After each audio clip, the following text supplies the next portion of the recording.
Welcome to the Better Than Bitter Divorce Podcast, where we flip the script on divorce and show you how to have a more amicable divorce resolution. I'm your host, Tania Leichliter, a divorce coach, a certified life coach, and the mastermind behind the Better Than Bitter 5-step game plan course, where I help individuals build a pathway towards a more amicable divorce resolution. Each week, I'll bring you uplifting stories from people who've successfully experienced amicable separations, proving that divorce doesn't have to be a battleground. Whether you're overwhelmed with grief, struggling with custody and co-parenting, or just dealing with a high conflict individual, this podcast is here to guide you towards reclaiming your life and being what I know is possible, better than bitter.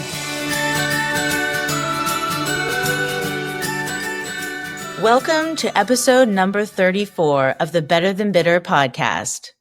Today we have Tom Shepard. Tom is a frequent guest on my podcast because I really believe in what Tom is doing and his initiatives around his book, which is called Money Isn't Everything, Everything is Money.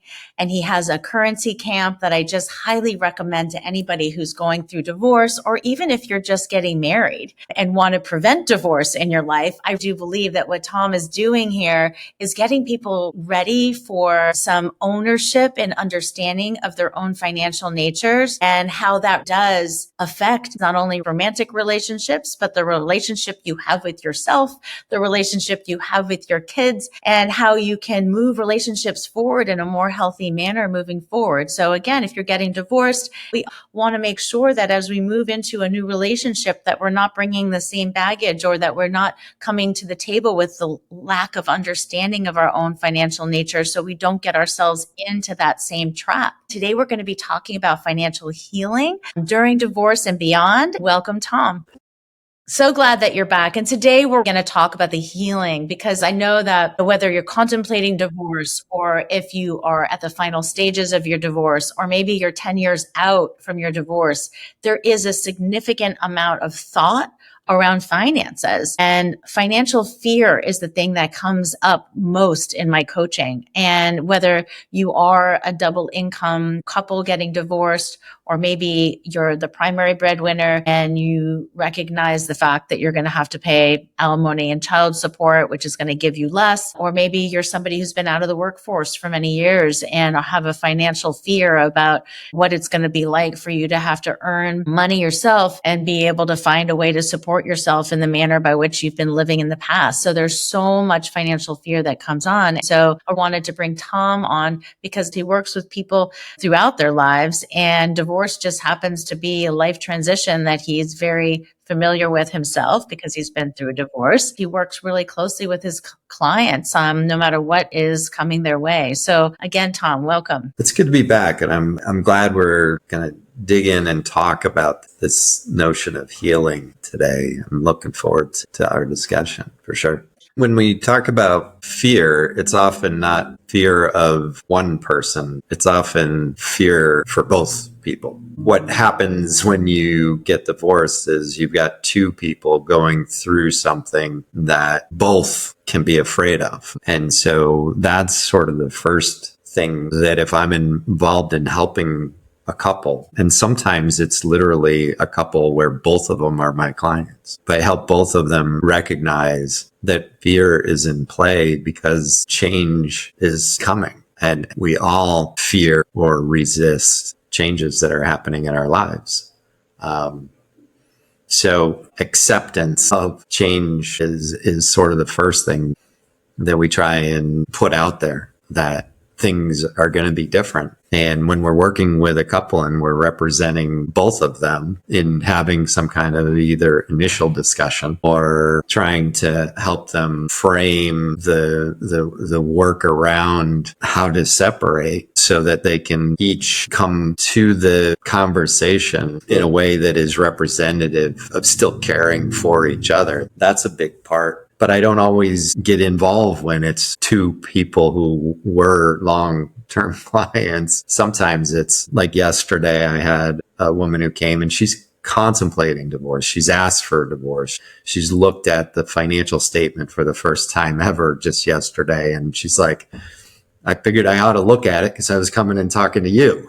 And then also yesterday was a woman who's now a year in to being divorced. She got divorced a year ago, and now she's kind of cycling through her first year and sharing what that experience has been like for her. And I also have another client who's 15 years in and needs to renegotiate the settlement. So we can talk about fear as something that is something to be contemplated, something to have worked through and be on the other side. And sometimes that fear comes back years later because, the agreement that we think is the last agreement might not be the last agreement. It might not be the last time you have to deal with each other. One of the things that you said early on as you started talking was this idea of acceptance. And I believe that really is the crux of all of this, because I have friends where the woman is the breadwinner and their spouse doesn't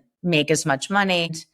They have said that they don't want to get divorced because they don't want to part with their money. And I feel like it doesn't matter if it's a woman who's the breadwinner or a man who's a breadwinner. It just doesn't matter. I think that it's really hard to accept the fact that you're going to be living with less. I've had other clients just, don't want to give up half their pension. And my answer is, well, who said you had to give up your pension? Because you don't. And that's what, people create truths around this financial fear. So the thoughts around your financial circumstances are just your thoughts. They're the truths that you're creating and not the facts. The fact is you might have, $2 million in overall assets, 401ks, investments, real estate, et cetera. So that might be a fact. Like your overall, estate is $2 million. The thought is, I have to give up this. I have to give up that. I have to give up that. That's all negotiable, right? So if the pension is the non-negotiable, you say, I'm not willing to give up my pension. But there's a lot of other things that you can negotiate around. You can get more equity in the home. You can do whatever. So how do you talk people off of a cliff? They come to you with this enormous financial fear, and they're worried whether they're contemplating divorce. So they just don't know how they're going to pull this all together, have a roof over their head. They're going to be able to have to pay some level of if they have children, taking care of their kids, their cars. What are the questions you ask them? How do you get them out of their own heads and giving them more security? So back to this notion of acceptance. The acceptance that we're asking people to entertain is the notion that things are going to be different. They're going to be different. Like that's the level of acceptance. When you start looking at all the pieces, and you say the goal here, especially in an amicable divorce, is to try and see all the pieces as maneuverable. Like we don't want to lock in on something and say it has to be solved this way. So acceptance that change is coming, open to looking as holistically at it as you can. Also, in many instances, recognizing that money is just one of the factors. Money is one of the factors that's actually the most liquid, the most fungible, the one that can be moved around and thought about and played with in many different ways, because it is so material and so visible. But, time matters, relationship matters, energy and health matters. This one woman who was renegotiating after many years, she was scared. She was afraid. She's like, I don't know if I can live without the amount of money that I was getting. But now it seems like he's got a circumstance that I'm going to have to work around. And so the issue is twofold. Number one is it's about money, yes, but it's also about could it potentially be better for you if you look at the lack of money in this negotiation as also being an entry for you to ask for something else. So the something else might be more of something else or less of something else. So let's use energy and time as an example. Maybe less money means, okay, if you're going to give me less money, you have to get more involved in the kids' lives. You need to be more involved in helping to take care of something with your time and your energy. Or if you're going to back out with the money, just back out completely, and let me be truly free of having to not only take your money, but also take your advice. And be involved in this word exchange kind of relationship. So it's never as simple as money, because there are these other currencies that we are also negotiating about how those are going to change too. This woman that I was talking to yesterday, we'll call her Beverly. I was just struck by how healthy her relationship is with her new financial circumstance 1 year in, because she doesn't have to answer to anyone. She's coming at problems and coming up with solutions on her own. And it's all part of her experience that is much less about money and much more about just the freedom to make decisions on my own. I'm responsible for protecting myself, managing myself, and pursuing my future for myself. And I don't have to share it with anybody. And, what a great place she's in a year later. Now, I met her when she was at the tail end of it. And, clearly there was some uncertainty and some fear that caused her to come and seek us out. And one of the things that she did early on was she said, okay, I'm going to need a little bit of money from this pot of money. And she turned it on and she was receiving like $1,000 a month for a couple of months. She's like, you know what? I don't need it. She's like, but I needed to experience getting it in order to know that I didn't need it and that I could then turn it off and trust that it'll be there if I do need it. Yeah, I went through that same, experience with my financial advisor. I think that I was very similar to the woman that you had spoken with. I was excited not to have anybody controlling me as it related to money. I got to make my own decisions, do it with it what I wanted to. I didn't have to check in or had to, collaborate or, make decisions together. I think that in my scenario, I felt like I was an equal partner, but yet didn't have an equal amount of control over where the finances or money was going. So it felt really good to be able to be a sole proprietor of my own, decision making. And I think that it's a really empowering thing, for an individual to be able to leave a relationship and recognize and accept that it's going to be a change, but yet it's a change that creates excitement because you not only challenge yourself to upskill yourself in understanding something that you might not have understood. And that's part of the healing process. Part of the healing process is feeling that confidence and courage that you can do this on your own and that you don't need somebody else to oversee it. It takes effort to upskill. It takes effort to understand, but it feels so empowering when you do. Like, it's like an awesome pat on the back. You're like, I didn't know I had the capacity to learn and do because I had somebody maybe learning and doing for me, just as the way you might have divided those roles up in the past. But part of that healing process is taking on that challenge. Taking on the challenge, accepting where you are, understanding where you are. Like you said, put some safeguards in there. Like, she came to you and thought she needed a safety net, and she was able to communicate with you what she felt like she needed. And I did exactly the same thing. I think I had an LAL that I, set up just in case I needed to get access to cash. And there's a lot of ways to do that, with your financial planner. And if you're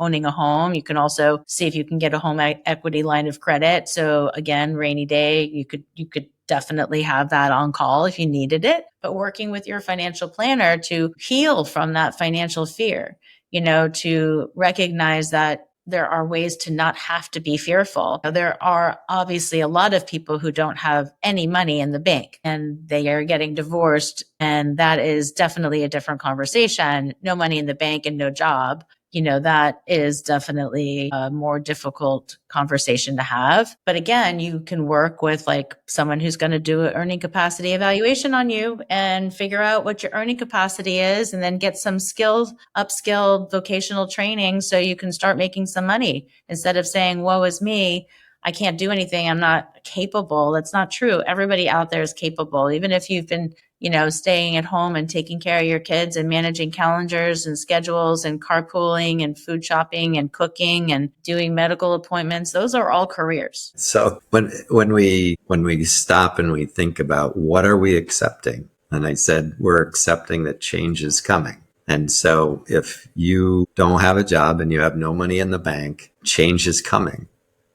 It doesn't matter whether you have a ton of money in the bank and a great job, change is coming. So this notion of change is coming for somebody who feels like they have so little, we can actually turn that on its head and get excited about the fact that change is coming. Because in some respects, when relationships are dysfunctional enough to lead to divorce, it may often be the case that a person is sort of allowing themselves to be a victim of the circumstance. And so change is coming, and accepting it allows you to look at the pieces through the lens of how much can I earn if I'm on my own and I have to.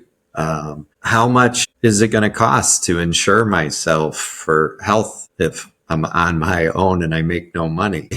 It's not going to cost you a lot. So there are truths that are hard to see when you are together with somebody else and that circumstance presents you with, factual information.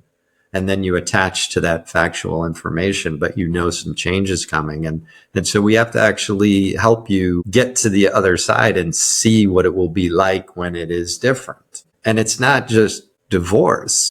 Somebody who is contemplating retirement might be not retiring because of health insurance, not realizing that on the other side of retirement, when you make no money, you might be able to access really inexpensive health insurance. The marketplace is very different for a single person who doesn't make much money versus a married person who's part of something. And then, the question of spousal support versus earned income. How do you answer the questions? So life presents us with all kinds of transitional moments. Divorce is just a special case.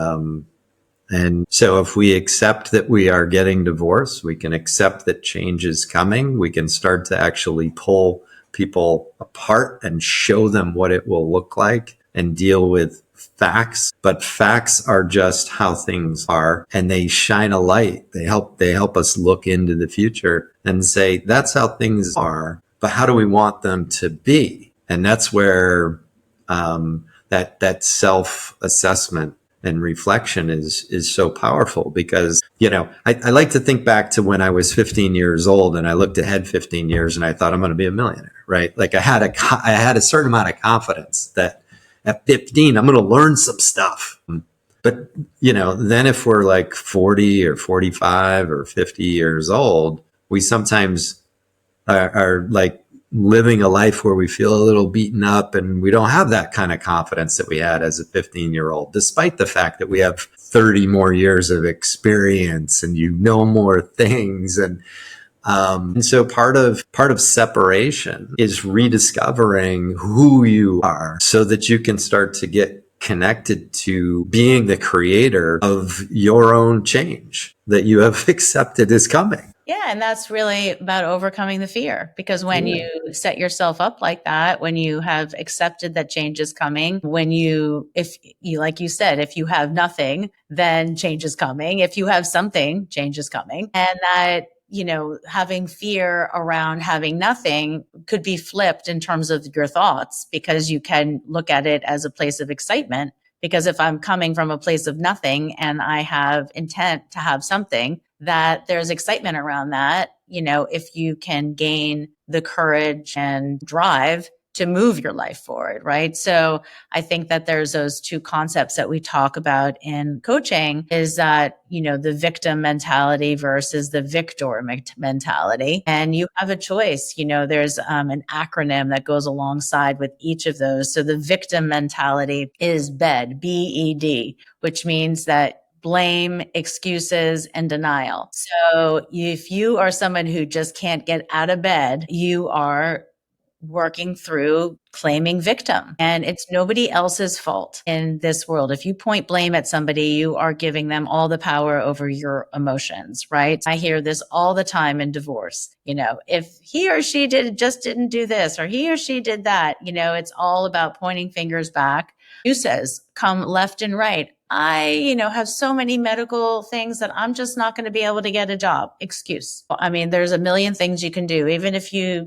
have some medical, issues, there's still work to be done from home, that you could get paid for. And just denial of self, denial of what you're capable of. That, of course, is just that victim mentality. And the acronym for victor is OR, meaning that you are taking accountability, you're taking responsibility and ownership. So ownership, accountability, and responsibility. And the visual around that is imagine you're in a boat. Mm-hmm. You are rowing upriver, right? And there's currents that are coming against you, but you keep pushing your boat forward. That is being a victor. You someone who takes ownership, you take accountability and responsibility for where you are. You have that acceptance, but you are going to move upstream. And that that if you take that responsibility of yourself to get to where you want to be, you can do it. You just have to put that effort in. So I think that so much of what happens in divorce, especially something that's creating this financial fear, it is looking at the lens by which you are looking at your life through. Are you a victim or are you a victor? And I think those two classifications, if everybody could really think about it and how they look at life right now, no matter where you are in this process, if you could move yourself over to that victor lens and recognize that, the currents are going to be tough and you are going to need to be rowing upstream. But again, you can do that if you have the right support team in place. Like I said, work with a financial planner, work with an earning capacity evaluator, work with a coach, people who can help you, manage how you are going to overcome your victim mentality and this financial fear to move your life forward. But it all comes from that acceptance of change, like you said. Yeah. Part of what we help people do is take a vision for how life could be and turn it into something that gives you material representations in terms of what could my income be? What would my expenses look like? What kind of assets am I going to have after the divorce? What kind of liabilities am I going to have after the divorce? And so while you're negotiating about all that stuff, you can start to create different scenarios to show what it will be. And then you can begin to imagine creating something better in the future than you ever had in the past. And it's that kind of exercise that begins to rewire your brain. When we are used to certain patterns and we're looking at, okay, change is coming. Like you're going to have to create some different patterns. And so if you have to create different patterns, don't you want to choose good patterns? Like, don't you want to choose the kind of relationship with time and money and the world that's positive and uplifting and potentially even better than whatever pattern you were stuck in that led you to decide you wanted out? And so this ability to envision change in a positive way, it starts with that accepting that change is coming. And then you start working with the materiality of it to craft something that will be better so that you don't have to be bitter. Exactly. Better than bitter. We all should be better than bitter. And it's just so cathartic in my opinion, to meet with my financial planner because there's so many limiting beliefs or what I say stories that you make up in your head over time in your day-to-day life that kind of build up and cause you this anxiety or fear. But when you come to the table with a financial planner and you sit down with the facts, you can throw away the limited beliefs or so much of the stories you're telling yourselves. And then you can recategorize to say, okay, these are the truths. These are the facts. And these are my truths that I've literally been creating in my head. Walk out of that room and feel like I just threw away all of those limiting beliefs. I just threw away all of those stories I've been telling myself because you're sticking with the facts and then you're able to, like you said, come up with different scenarios, but with the facts. Like if you do X, Y, and Z, this is what's going to happen. And if you do, A, B, and C, this is what's going to happen. But you have choices to make. And when you walk out the door with choices and a vision for what is possible, again, the scenarios include earning. The scenarios don't include not earning. It's just about if I make X amount per year, these are my choices. If I make Y, these are my choices. When do I want to retire? There's all of those different things, but you're staying with very factual information when you go see a financial planner, but you're taking into account what's important to you. Like you said, your time, your energy, relationships, they're asking you all those questions. Let's create a plan that's taking into consideration not only what you want to do, but how you want to feel. It's I just sold my house 2 days ago. Congratulations. Yes. You would think that I would be elated because it went quick. I got over ask, all good. I'm not elated. No.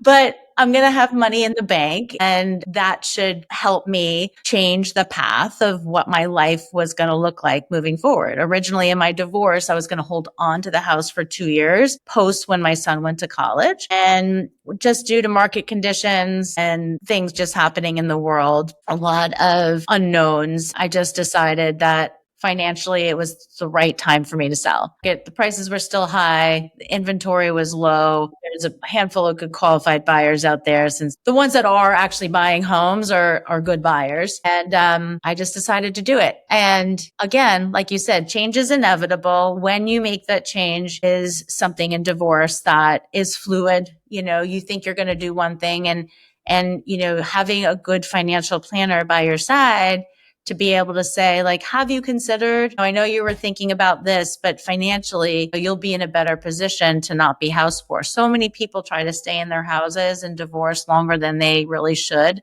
because they're trying to maintain a stable place for their kids and all those things. And I get it. I went through every single one of those emotions. I did. I'm with everybody. I'm with you. I'm still with you. My son is like, we have a move out date August 20th and I'm not going to school until August 28th, Mom. And I'm like, well, we have an apartment. And he's just like, I don't want all that change. So again, I'm dealing with a whole bunch of emotions, right? That are not really related to me doing what's right for me financially and for the family and for the kids moving forward, because this was the right move for all of us financially. But it creates a whole other slew of emotions on the other side for all of us. I wasn't planning on leaving the house. The kids didn't want us to leave the house so quick. But like you said, change is inevitable and you have to embrace that change and know that to get over that financial fear, sometimes you have to make tough emotional decisions.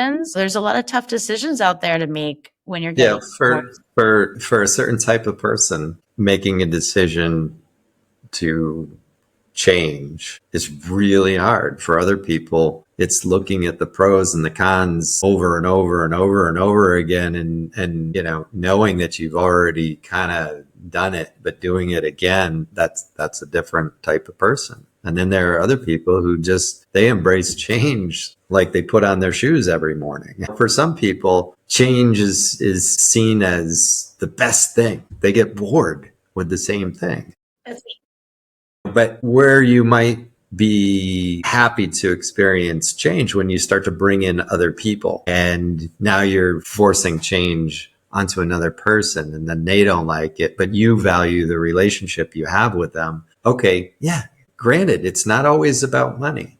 It's oftentimes those other currencies, the relationship thing, the experience thing, the time thing, the energy thing. I was working with this gentleman who he's like, I can't afford this level of spousal support.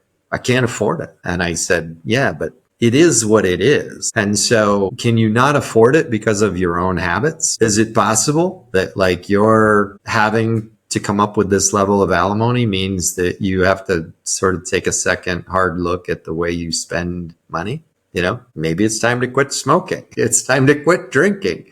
Maybe it's time to go to the gym and repurpose how some of your money gets spent. But conversely, maybe it's an opportunity to look at earning more money. Maybe the job you're in is no longer the job you should stay in. You know, I was working with a woman who, you know, not only is she a single mom, she's recently divorced, but she also lost her job. And she's like, I think it might have been the best thing to ever happen to me because I felt like things were beginning to stagnate. And this is my attitude is change is coming and this isn't being done to me. It's being done for me. And so I'm opening myself up to the opportunity to go earn more money. And I said, that's great. Now, what I didn't anticipate was she was going to ask me for more money because she was interviewing for a job with me. So I was helping her literally negotiate with me. That's funny. And so I'm like, boy, I really hope that you have all of the skills that I saw that you had when I was talking to you as an advisor, as a coach, as a fan, as someone to encourage you.